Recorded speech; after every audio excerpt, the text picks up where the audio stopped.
السلام عليكم ورحمة الله وبركاته. أصحابتي قاليات سيتين مفيعنتين maanta macmacaanka yareen kasoo tuuranay quruxda badan aad aragtida saaweeg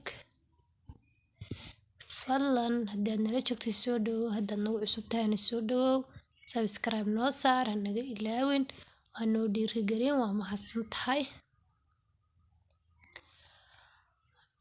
marka hore waxaan soo karsanaa kostar yar aad iskaga fudud oo aan dee maaragtay xilwayaadka ka sameyno. caana ayaan dabka saaray ka bacdina heel ayaan ku darsaday. haddana waxaan ku soo darayaa kostarkii ama labanyadii hadba sidaa u taqaanid. ka bacdina cabaar yar baan walaaqayaa marka yara adkaato insha Allah ayaan ku shubanayaa sonkorta.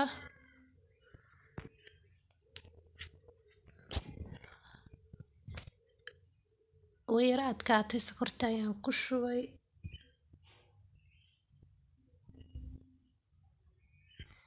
haddana waan walaaqayaa insha Allah. watana sidan ay soo baxday biidhimalla sida quruxda badan ayay soo baxday. haddana saasay soo baxday quruxda badan ka bacdina waan soo sharxanaa insha Allah.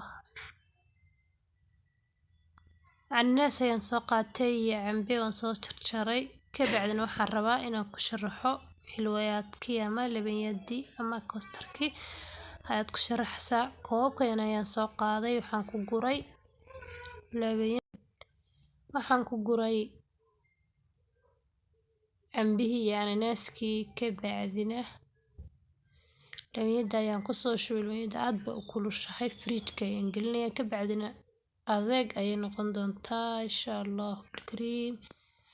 maanta aad ba u fududeed macmacaanka soo sameysanay insha Allah soo tijaabi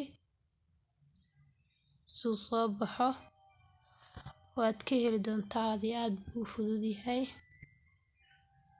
haddana dhakadan xoogaa yar kaga sharaxay si u si qurux badnaato ka bacdina malqacadahan dhex gelgelinayaa aad arkiseen xagga orkusoo arkiseen. intaan ka kulmi doono kan iyo cashar kale qurux badan. assalaamu calaykum waraxmatullah.